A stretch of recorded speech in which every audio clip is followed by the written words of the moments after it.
Hey guys, Metal Jesus here. Now, if you're like me, when you first started doing some research on retro gaming, one of the first stops on the internet would obviously be Wikipedia. And if you're just like me, you start typing in the name of consoles, looking up the information. But as you can see here, time after time after time, Evan Amos comes up on all of these photos that people use every single day. I mean, his photos have been used all over the internet by big websites and small ones, and obviously YouTube channels like mine. We use them all the time because they are so great and readily available to us. And then a couple years passed and he contacted me just a couple months ago saying, hey, I've got a brand new book coming out based on my photos. Would you like to take a look at it? And that's what you see here.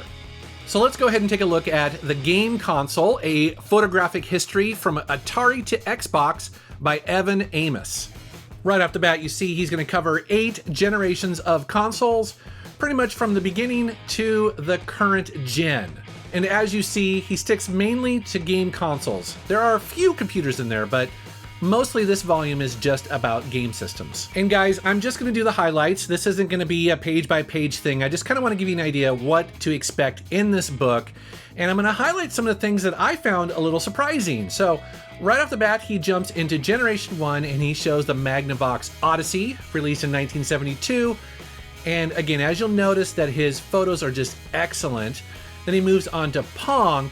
And you'll notice that one of the things that he does really well that I like a lot is not only does he show you the exterior of the console, but he also breaks apart some of the components to show you what it looks like on the inside. So for instance, here we have the Fairchild Channel F, and then you have its somewhat revolutionary controller broken out into its components.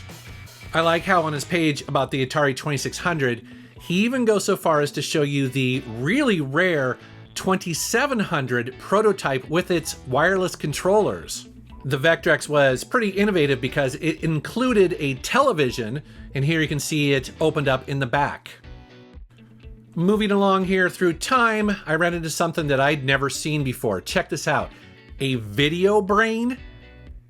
I don't know what this is. I was blown away. I want to know more. And speaking of knowing more, as you see here, besides using really cool photos, he's also including a brief history of the device itself, as well as things like the launch price, the processing power, maybe some things about the display, or some of the things that make it kind of interesting. And I really appreciate that, because while this book doesn't go deep with any particular system, it is a good introduction just to know what was out there, what was released. Speaking of, what the heck is the Casio PV1000? I've never seen that before. It looks kind of awesome. But of course, you can have all the standbys, the Nintendo Entertainment System, Rob the Robot, and some of the more popular accessories. But then a few pages later, you run into the RDI Halcyon. Again, I have no idea what this is. This is hilarious. Check this out, the VTech Socrates, released in 1988. Again, what the heck? Thumbing through the Sega Genesis, Sega Mega Drive section, I ran into something I wasn't expecting. Check this out. This is a prototype. I don't think I've seen that before, but man, that looks awesome. Another bizarre one here. This is the Viewmaster Interactive Vision in 1989. Looks like it only had 7 games released for it. I thought this was kind of interesting. Here is the original PlayStation console with all of the revisions lined up like that. I hadn't seen that before. That's pretty cool. Very useful if you're collecting for that system. Oh yes, the Tiger R-Zone. Never played one. I've heard it's horrible. But as you can see, there are lots and lots of different systems here, both popular and not so much. Again, you just dig through this and you never know what you're gonna find. Speaking of, how many people know that Apple released a dedicated game console back in 1996 called the Pippin? Yes, here it is.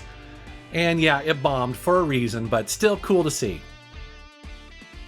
We're gonna get into some more modern game systems here. The 6th generation, you have the Dreamcast, the PlayStation 2, and the original Xbox. And then you get to see them broken out, both the systems itself and sometimes the controllers. As we move into what is the current generation of consoles today, I thought that would be the end of the book, and to my surprise, he continues on by showing things like the Ouya and the Game Stick. I was like, what? That's so cool. The Amazon Fire TV, the Nexus player.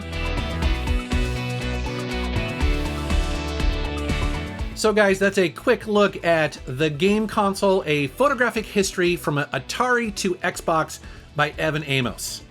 If you'd like to get a copy yourself, I'll put a link down in the video description below.